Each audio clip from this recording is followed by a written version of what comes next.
Hello বন্ধুরা, গতকাল রাত্রে একটা বিয়ে বাড়ি গেছিলাম, পাশের বাড়ির বিয়ে। তো লজে হয়েছিল, তারই একটা মিনি ব্লগ শেয়ার করছি। হ্যালো বন্ধুরা, সবাইকে স্বাগতম প্রেয়সী ব্লগে। তো সকাল থেকে অনেক কাজবাজি হয়েছে, কিছু শেয়ার করতে পারিনি বা ভিডিও করতে পারিনি। এখন একটু সময় পেলাম, তাই তোমাদের সঙ্গে ভিডিওটা শেয়ার করছি। তো রাত্রে ভেবেছিলাম মেহেন্দি পরে ঘুমাবো, কিন্তু ঘুমিয়ে গেছি, হয়নি। তো এখন খাওয়া দাওয়ার পরে একটু মেহেন্দি করে নিব। কেন, আর আজকে আমাদের রাত্রে একটা বিয়ে বাড়ির নিমন্ত্রণ আছে, এই জন্য তো মেহেন্দি পরছি। খুব একটা আঁকতে জানি না, তো চেষ্টা করছি। অনেক দিন আঁকা আঁকি হয়নি সেরকম, তো করছি, একটু দেখো। অনেক দিন মেহেন্দি পরিনি, সেই লাস্ট পরেছিলাম ভাইয়ের বিয়েতে, জানুয়ারির লাস্টে ভাইয়ের বিয়ে হয়েছিল।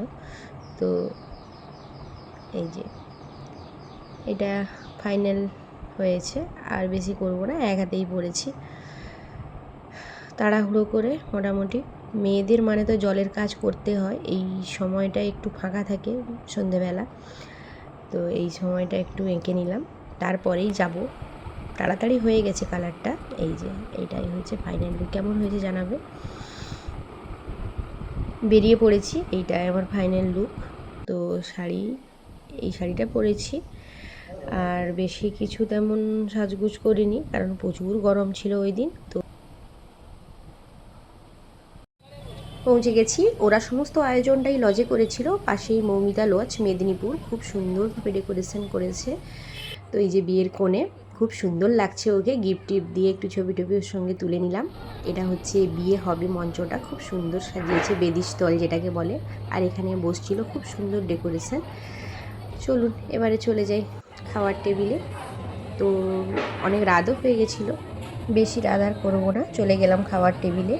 এই যে মেনু কার্ড, যতক্ষণ না পরিবেশন করছে বসছি, দেখছি চারিদিকটা খুব সুন্দর। এই যে মেনু কার্ডটা হাতে নিয়ে দেখছিলাম, বর বউয়ের ছবি দিয়েছে ওখানে।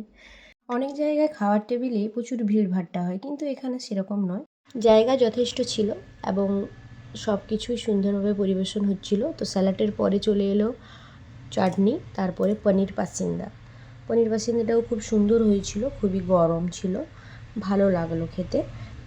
তারপর চলে এলো বাসন্তী পোলাও, তো খুবই সুন্দর লাগছিল। তারপরে বাসন্তী পোলাওর সঙ্গে একদম ফ্রেশ কাতলা মাছ দিয়ে দই কাতলা, ও খুব ফ্রেশ ছিল এবং সুন্দর ছিল।